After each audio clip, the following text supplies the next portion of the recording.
आज के इस वीडियो में हम अवतार 1 के कुछ हिडन डिटेल्स के साथ साथ कुछ फैक्ट्स के बारे में भी जानेंगे जो मुझे लगता है आपको अवतार 2 देखने से पहले पता होनी चाहिए। अवतार मूवी का पूरा कॉन्सेप्ट बेस्ड है पैंडोरा के नावीज एंड ह्यूमन हाइब्रिड नावीज के ऊपर जिन्हें अवतार्स कहा जाता है। क्या तुमने ये चीज नोटिस की है कि ये जो अवतार्स है वो कम्प्लीटली नावीज की तरह नहीं दिखते, जैसे कि नावीज की 4 उंगलियां होती है, बट अवतार जिन्हें ह्यूमन कंट्रोल करते हैं उनके हम ह्यूमंस की तरह 5 उंगलियां होती हैं। इवन मूवी के फाइनल बैटल में नेत्री के चेस्ट पर हम एक हैंडप्रिंट देख सकते हैं जिस पे 5 उंगलियां होती है, जो फॉर श्योर जेक नहीं बनाया होगा। और यही नहीं, जो एक्चुअल नावीज होते हैं उनके आईब्रोज तक नहीं होते।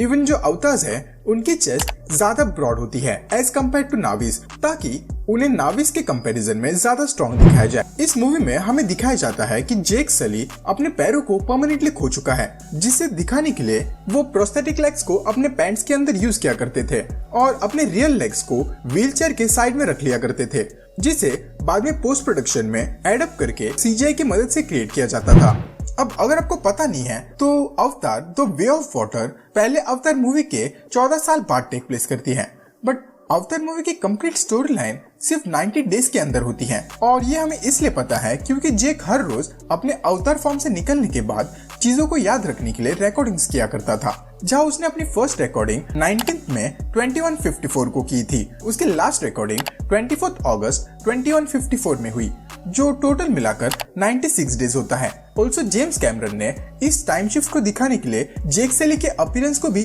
टाइम टू टाइम चेंज किया है। क्या अवतार मूवी जेम्स कैमरन के किसी और मूवी फ्रेंचाइज से लिंक्ड है? ये सवाल लोगों के दिमाग में तब आया जब मूवी के एंड में ह्यूमंस पैंडोरा के ट्री ऑफ सोल्स पे हमला कर रहे होते हैं। तब ये लोग CS40 नाम की एक गैस को यूज करते हैं और ऐसी ही एक गैस CN20 एलियंस मूवी के फ्रेंचाइज में यूज की गई है। ये बहुत ही छोटा लिंक है। साथ ही दोनों फ्रेंचाइज कम्प्लीटली अलग अलग कंपनीज ओन करती हैं, लेकिन कुछ कहा नहीं जा सकता क्योंकि ये दोनों मूवी जेम्स कैमरन ने डायरेक्ट की है।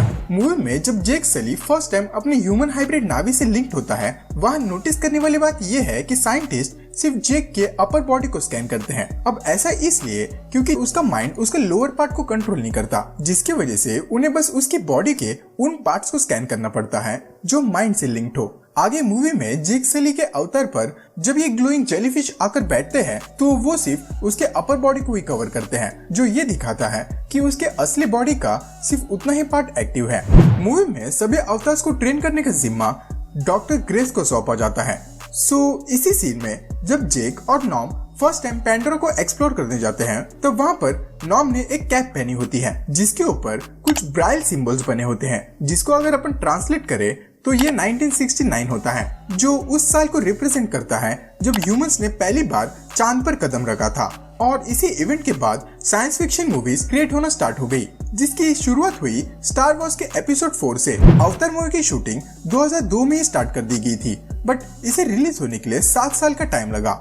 इसके बेसिकली पीछे 3 रीजंस थे, जहां सबसे पहला रीजन इस मूवी के हेवी VFX एंड CGI था, जहां इस मूवी में मोशन कैप्चर टेक्निक का इस्तेमाल किया गया था, जो उस समय के हिसाब से काफी ज्यादा डेवलप्ड नहीं था। साथ ही मूवी में दिखाए 20 से ज्यादा क्रीचर्स और सभी नाविक्स के डिजाइन को मूवी के शूटिंग के साथ साथ ही क्रिएट किया जा रहा था। मूवी के पोस्ट प्रोडक्शन का विजुअलाइजेशन डायरेक्शन के साथ ही हो रहा था। और सबसे बड़ी बात, इस मूवी के किसी फ्रेम को रेंडर होने के लिए 47 आवर्स लगते थे और 1 मिनट की क्लिप 17 GB की बनती थी, जिसकी वजह से इसे स्टोर करने के लिए 4000 सर्वर्स का एक सर्वर फार्म बनाया था, जिसमें 3 पेटाबाइट नेटवर्क स्टोरेज था। इस मूवी के कई सारी विजुअली स्टनिंग लोकेशंस में सबसे आइकॉनिक था पैंडोरा के फ्लाइंग माउंटेन्स। ये माउंटेन्स अपने रियल वर्ल्ड में भी एग्जिस्ट करते हैं। पैंडोरा के माउंटेन्स को चाइना के माउंटेन्स पे मॉडल किया गया था, खास करके जैंगजाइजे माउंटेन से। और ये मूवी इतनी ज्यादा इम्पैक्ट कर गई कि इस मूवी के बाद इस माउंटेन को भी अवतार हालेलुया माउंटेन कहा जाने लगा। वैसे तो अवतार मूवी एक चाइल्ड फ्रेंडली मूवी बनी है, बट यहाँ पर एक मैच्योर्ड जोक भी है जो शायद से बहुत ही कम लोगों ने नोटिस किया है। पहली बार अपने अवतार में आने के बाद जब वो अपने पोनीटेल से खेल रहे होते हैं, तब डॉक्टर ग्रेस उसे कहती है कि इससे मत खेलो, अंधे हो जाओगे। इससे मत खेलो, अंधे हो जाओगे, जो एक सटल रेफरेंस है मास्टरबेशन जोक के ऊपर, जो मुझे वैसे तो बताने की जरूरत नहीं लगती, आप उतने होशियार तो हो ही, बट फिर भी ज्यादा हिलाने से नजर कम होती है।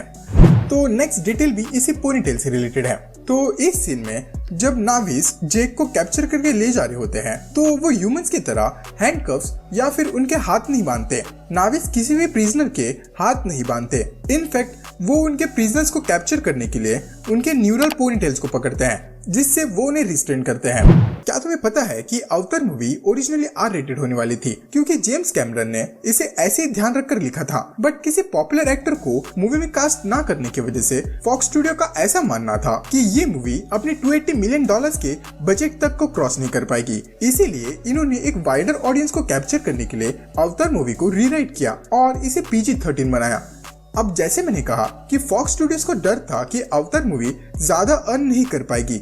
इसका रीजन ये था कि जैक सली को प्ले करने वाला एक्टर सैम वर्थिंगटन असल में मूवी में कास्ट होने से पहले लिटरली अपने कार में सोया करते थे, जिसके चलते स्टूडियोज इनकी कास्टिंग को लेकर काफी ज्यादा परेशान थी। वो चाहते थे कि मैट डेमन या जेक गैलेनहॉल जैसे एक्टर्स इसको प्ले करे, ताकि एटलीस्ट लोग उनकी पॉपुलैरिटी को देखकर ये मूवी देखने आए। लेकिन जेम्स कैमरन ने स्टूडियोज को साफ साफ मना कर दिया और सैम की एक छोटी सी टेस्ट क्लिप रिकॉर्ड करके स्टूडियोज को भेज दी। अब साल 2020 को हम भूल नहीं सकते। आज भी लोग घर से निकलने के टाइम मास्क यूज करते हैं और यही चीज काइंड ऑफ अवतार मूवी ने पहले ही प्रेडिक्ट कर ली थी, जहां जेक सली के इंट्रोडक्शन में ईयर 2054 दिखाया जाता है, जहां पर हर एक इंसान मास्क पहन कर चल रहा होता है। तो ऑब्वियसली यहाँ पर कुछ ऐसा हुआ होगा जिसके कारण उन्हें अपना मुंह छुपाना पड़ता है। यहाँ पर ज्यादा ट्रीज ना होने की वजह से पूरी पृथ्वी का एयर टॉक्सिक हो चुका है, या फिर 2054 में भी पैंडेमिक खत्म नहीं हुआ है।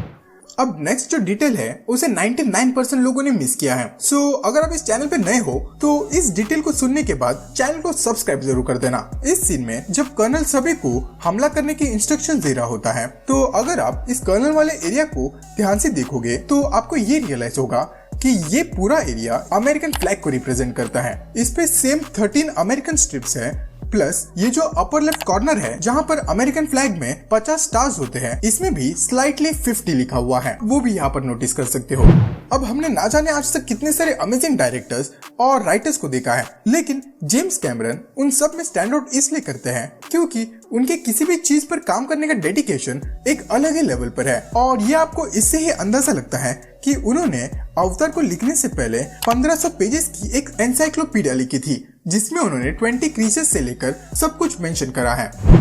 अब मूवी में अगर आपने इस सीन को देखा होगा जिसमें जेक सली अपने अर्थ वाले रूम पर होता है, तो यहाँ पर ये जो वॉल टीवी है उस पे ये जो न्यूज है वो बंगाल टाइगर के ऊपर बेस्ड है, जो लिटरली एक्सटेंट होने के एक सेंचुरी के बाद अब वापस आ चुका है, और वो भी चाइना के बीजिंग जू में। अब अगर आपको इस वीडियो से कुछ भी नया जानने को मिला हो तो इस वीडियो को लाइक और चैनल को सब्सक्राइब कर देना। तो बस आज के लिए इतना ही, मिलते हैं अगली वीडियो में। हमको आते ऑफर, हमने बात आगे बढ़ाई नहीं, हम्बल रखा मुझे मेरे पापा की पिटाई ने, लेकिन ज्यादा उंगली करी पूरा हाथ देंगे और घने दीदे पाड़े साड़े धुम्मा ठा देंगे।